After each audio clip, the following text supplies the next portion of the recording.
Jai Hind everyone.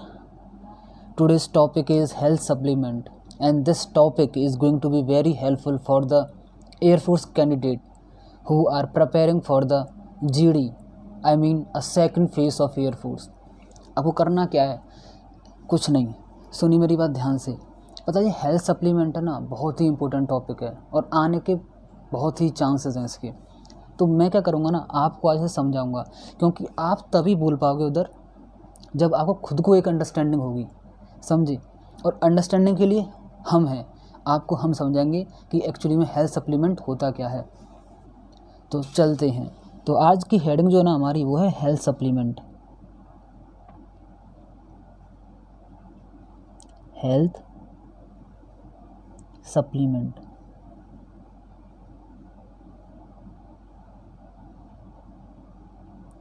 माफ़ करना, थोड़ी राइटिंग ऐसी है मेरी, पर हाँ मैं आपको ये गारंटी देता हूँ, इस लेक्चर को देखने के बाद आपको हेल्थ सप्लीमेंट में एक भी डाउट रह नहीं सकता और आप उधर ना फ्लुएंटली बोलोगे। तो सुनो, पहली बात तो बड़ी बात ये है कि भाई हेल्थ सप्लीमेंट है क्या, एक हमारी ये चीज़ होनी चाहिए। भाई जब हमको टॉपिक के बारे में पता ही नहीं होगा तो हम कैसे और क्या बोलेंगे। तो सबसे बड़ी बात बताता हूँ मैं कि हेल्थ सप्लीमेंट है क्या। तो हेल्थ सप्लीमेंट ना प्रोडक्ट हैं, प्रोडक्ट समझते हो, जो कि कंटेन करते हैं जी vitamins, minerals, herbs, amino acids and nutrients. मैं लिख देता हूँ, जो कि कंटेन करते हैं जी क्या क्या, विटामिन,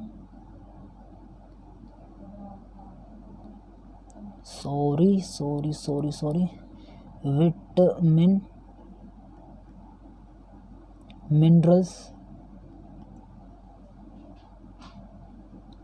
लिख देता हूँ मिनरल्स, थोड़ा रुकिए इरेज करूँ इसे मैं, हाँ मिनरल्स, ओके,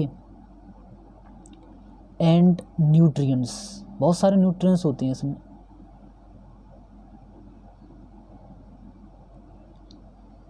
ठीक है, चलो थोड़ा सा पेज को टर्न करें। तो ये ना प्रोडक्ट होते हैं जो कि विटामिन, आपके मिनरल्स, हर्ब्स, अमीनो एसिड्स और न्यूट्रिएंट्स कंटेन करते हैं। एक्चुअली ना ये फॉर्म में होते हैं कैप्सूल्स के और टैबलेट्स के। किसके फॉर्म में होते हैं? फॉर्म में होते हैं ये टैबलेट के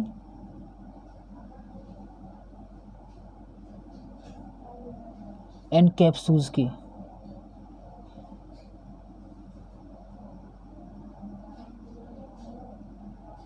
कैप्सूल्स की, ठीक है। आगे बढ़ते हैं। अब क्या होता है ना, इनका जो मोटिव होता है ना, का इंटेंट होता है, हम जैसे लोग कंफ्यूज मतलब कंज्यूम करते हैं हम लोग, इनका इंटेंट क्या होता है, क्यों हम कंज्यूम करते हैं, जिससे कि हमारी हेल्थ, हमारी ओवरऑल हेल्थ, जो बॉडी की हेल्थ है वो बढ़िया रहे। भाई यही तो है सबका मोटिव सप्लीमेंट लेने का, क्या है कि हमारी सब हेल्थ बढ़िया रहे। ठीक है। अगर मैं टाइप्स ऑफ सप्लीमेंट की बात करूं तो कौन कौन से लेते हैं भाई, और लेते कब हैं? जब हमारी डाइट में किसी ना किसी न्यूट्रिएंट्स की डेफिशिएंसी होती है। तो सबसे पहले मैं आपको टाइप्स बताता हूँ सप्लीमेंट के, ठीक है। टाइप्स, तो टाइप्स बताता हूँ। तो पहला जो टाइप होगा ना, वो होगा तो विटामिन होते हैं, विटामिन एंड मिनरल्स सप्लीमेंट।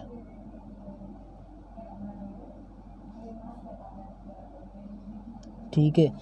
दूसरे पे हम लिखेंगे जी आपके क्या लिखें हम, प्रोटीन, हाँ प्रोटीन सप्लीमेंट जी, ठीक है। प्रोटीन, अरे यार ये कभी कभी मानता हूँ नहीं है, प्रोटीन सप्लीमेंट। और हर्बल सप्लीमेंट जी। हर्बल मतलब समझते हो? हर्बल का मतलब हो गया जो कि प्लांट से एक्सट्रैक्ट किए जाते हैं, प्लांट से निकाले जाते हैं। जैसे कि आपने सुना होगा अश्वगंधा, अश्वगंधा एक है, तो उसमें से एक्चुअली एक्सट्रैक्ट किए जाते हैं ये।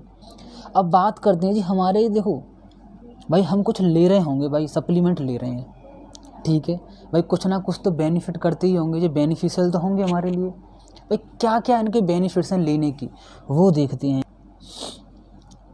हम करते हैं बात आज अब बेनिफिट्स की।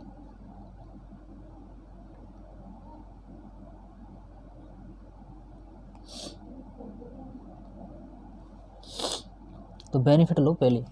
ये ना हेल्प करते हैं आपके न्यूट्रिशनल गैप को फिल करने में। न्यूट्रिशनल गैप मतलब सपोज करो आपकी बॉडी में किस चीज़ की डेफिशिएंसी है जी, जैसे सपोज करिए प्रोटीन की हो, या हो सकती है आपके अंदर मिनरल्स की हो सकती है, विटामिन की हो सकती है। तो ये न्यूट्रिशन हो गई, न्यूट्रिशन हो गई।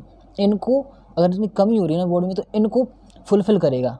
ठीक है, पहला हम लिखते हैं कि फिल न्यूट्रिशनल गैप। ठीक है जी। अगर हम बात करें दूसरे की, और ये सपोर्ट करते हैं जी हमारे इम्यून फंक्शन को बढ़िया रखने में। ठीक है, हमारे इम्यून सिस्टम को, हमारी इम्यूनिटी को बढ़ाते हैं जी। क्या सपोर्ट करते हैं? Support immune function. समझे ना इम्यून फंक्शन का मतलब? हमारे इम्यूनिटी को बूस्ट करते हैं ये इम्यून फंक्शन।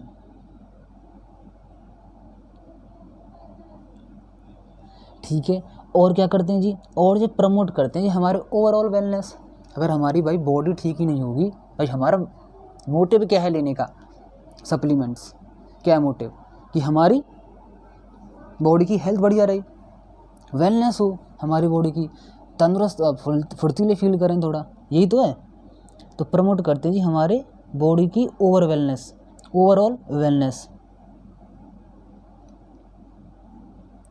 ओवरऑल वेलनेस, माफ़ करना राइटिंग थोड़ी मेरी ऐसी और इस पर ऐसी आ रही है। ठीक है, वेलनेस। चलो जी, ये तो हो गया। अब बात करते हैं, आगे बढ़ते हैं। ठीक है, पहले मैं टर्न कर लेता हूँ पेज एक। ठीक है जी, ठीक है, बात करते हैं। देखो हम सप्लीमेंट ले रहे हैं, ऐसा तो है नहीं, चलो हम जाने, हमने अब तक बेनिफिशियल की बात कर ली, जो हमारी चीज़ मतलब सप्लीमेंट के लिए जो सप्लीमेंट जो हमारे बेनिफिट होते हैं, हमने बेनिफिट्स की इसकी बात कर ली। भाई ऐसा भी तो हो सकता है कि इसके साइड इफ़ेक्ट की बात करेंगे हम। भाई होता क्या है, जो कोई लोग ना, हम लोग क्या है कि भाई डाइट तो प्रॉपर लेना नहीं चाह रहे आजकल ना, शॉर्टकट को अपनाते हैं। जैसे जिम वाले आप खुद देख लो ना, वो सप्लीमेंट्स ज़्यादा लेते हैं। तो ऐसा भी नहीं है कि इनके सिर्फ बेनिफिट्स साइड इफेक्ट भी हो जाते हैं। जब तुम ओवरडोज ले लो ना, अपना रिएक्शन दिखाते हैं ये। ठीक है, तो साइड इफेक्ट देखें, कभी कभी अगर हम देखें ना, साइड इफेक्ट लिख लेता हूँ पहले मैं, हेडिंग दिखा, जब आपको समझ में आएगा साइड इफेक्ट। ठीक है जी, साइड इफेक्ट अगर हम बात करें, सुनिए, ये पहला करता है जब आपको डाइजेस्टिव इश्यूज, समझे? डाइजेस्टिव इश्यूज बोले तो डाइजेस्टिव इशू माने आप ये समझिए कि आपके ना स्टमक में कोई क्रैम्प्स आने लगेंगे। ठीक है, आपको डायरिया से होने लगेगा। डायरिया मतलब लूज मोशन के, और थोड़ा सा वैसे ही समझो ना आप। ठीक है, तो स्टमक क्रैम्प्स आने लग जाते हैं, डायरिया होने लगता है। ठीक है, ये आपकी डाइजेस्टिव इशू हो गई। दूसरी अगर मैं बात करूँ, एलर्जिक रिएक्शन। ठीक है, एलर्जिक रिएक्शन मतलब आपकी बॉडी में ना इचिंग होने लगेगी बाहर स्किन पर। ठीक है, स्वेलिंग सी होने लगेगी, वो होती है जी आपकी एलर्जिक रिएक्शंस। अगर हम बात करें, चलो ये तो हो ही गया, ये साइड इफेक्ट्स हम थोड़ी सी बात कर लें। साइड इफेक्ट्स और बहुत सारे साइड इफेक्ट्स हैं। ठीक है, अब बात करते हैं मतलब प्रिकॉशंस क्या होने चाहिए इसकी। भाई सप्लीमेंट्स ऐसी थोड़ी ना कि गए हम दुकान पर गए, शॉप पर गए सप्लीमेंट्स के, पर उससे मैंने कहते ये दे दो साहब। भले ही आपकी बॉडी में डेफिशिएंसी नहीं है। ठीक है, बढ़िया तरह से आपकी बॉडी में सब करो, प्रोटीन खूब है आपके, भर के है बॉडी में, पर फिर भी हमें नहीं साहब प्रोटीन चाहिए, हमें तो प्रोटीन चाहिए। जाके भैया सप्लीमेंट की शॉप पर जाकर कह दिए लाओ जी, हमें तो ऐसा दो कोई जो हमें हमारी प्रोटीन की न्यूट्रिशन गैप को फिल कर दे। अब भैया उसने दे दिया, ठीक है, आप अपनी ही तो गए, अब आ गए वहाँ से और खाया और साइड इफेक्ट होने लगे। भाई पहले से प्रोटीन थी तुम्हारी बॉडी में, एक्स्ट्रा ले ली, ओवरडोज हो गया। तो प्रिकॉशंस की बात करेंगे जी। सबसे पहले ना, हमेशा अगर आप हेल्थ सप्लीमेंट लेना चाहते हो, हमेशा हेल्थ केयर प्रोफेशनल से ना आप कंसल्ट ज़रूर करना। तो पहले लिख देता हूँ मैं कि कंसल्ट ज़रूर करना, लेने से पहले कंसल्ट करना जी हेल्थ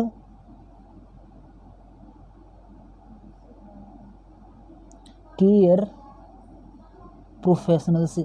प्रोफेशनल मीन जो भी आपके डॉक्टर्स होते हैं, जो कि आपको सप्लीमेंट के बारे में बताते हैं। अरे यार, ठीक है,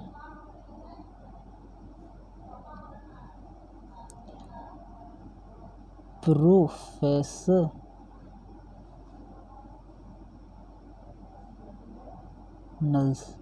ठीक है, उनसे ज़रूर कंसल्ट करना।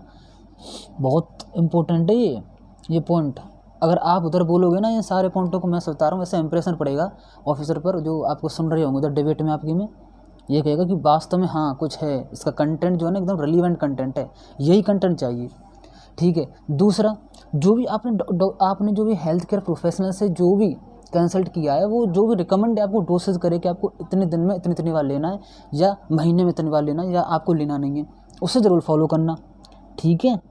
फॉलो करना जी, क्या रिकमेंडेड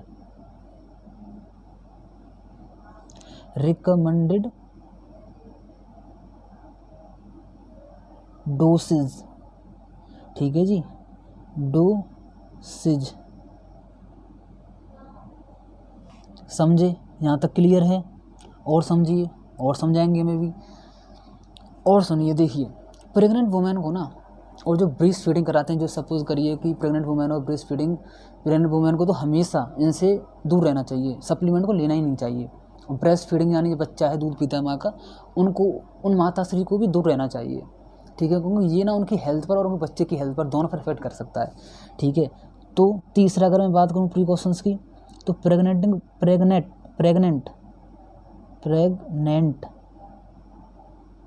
और ब्रेस्ट फीडिंग वुमेन को हमेशा इनसे दूर रहना चाहिए। ब्रेस्ट फीडिंग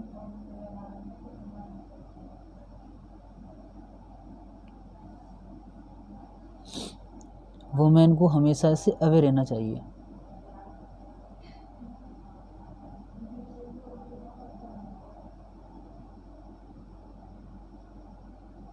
अवे, ठीक है, अवे रहना चाहिए हमेशा। बच्चों को भी दूर रहना चाहिए, चिल्ड्रंस को भी दूर रहना चाहिए इससे, ठीक है। बच्चों के लिए सप्लीमेंट कहाँ है यार, अभी तो इतनी डाइट है, माँ का दूध ही काफ़ी है, ठीक है। दूध काफ़ी नहीं तो बहुत चीज़ें हैं घर में यार, उनके लिए तो फुलफिल हो ही सकता है आराम से। तो चिल्ड्रंस को भी दूर रहना चाहिए इससे, ठीक है। और अगर हम बात करें हमेशा ना, अगर जिन लोगों को पहले से मेडिकल इश्यूज़ हैं कुछ, उनको तो भाई हेल्थ सप्लीमेंट बिल्कुल ही दूर रहना चाहिए। तो मैं लिख देता हूँ कि people who have already medical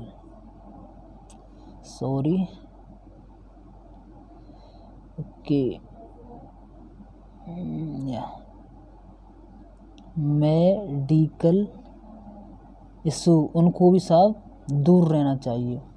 देखो, ये था सब कुछ। अब मुझे ऐसा लगता है आपको बिल्कुल एकदम क्लियर हो गया होगा। ये पॉइंट है ना, एकदम रिलेवेंट पॉइंट है, इन पॉइंटों को याद रखना, ठीक है जी। इन पॉइंटों को याद रखना, और अपना जो भी हम जीडी करते हैं ना, डिबेट करते हैं, अपने हमेशा जो भी हमारे आड़ पड़ोस में बैठे हैं जी, आई कॉन्टेक्ट बना के रखना, लिसन करना जी केयरफुली उन्हें, क्योंकि जब तुम उनको लिसन करोगे ना, और वो क्या कन्वे कर रहे हैं, जब तुम्हें पता पड़ेगी कि ये पॉइंट है ना, ये कहना चाहता है, तो मैं इसमें क्या ऐड कर सकता हूँ, आराम से बोलोगे, क्लियरली बोलोगे, फ्लुएंटली बोलोगे, क्योंकि अंडरस्टैंडिंग ही है। जब आपको कुछ चीज़ टॉपिक के बारे में अंडरस्टैंडिंग होगी प्रॉपर्ली कि हाँ जी ये मेरे को बोलना है, तो आप सीधे बोलोगे उधर, ना इधर की बात ना उधर की बात, टॉपिक टू टॉपिक बात करेंगे, जो भी टॉपिक एक्चुअली में है। तो थैंक यू, धन्यवाद, और ठीक है, और हम कोई नया टॉपिक फिर लेकर आएंगे और आपका डाउट ऐसे क्लियर करेंगे। जय Hind. Okay, thank you very much.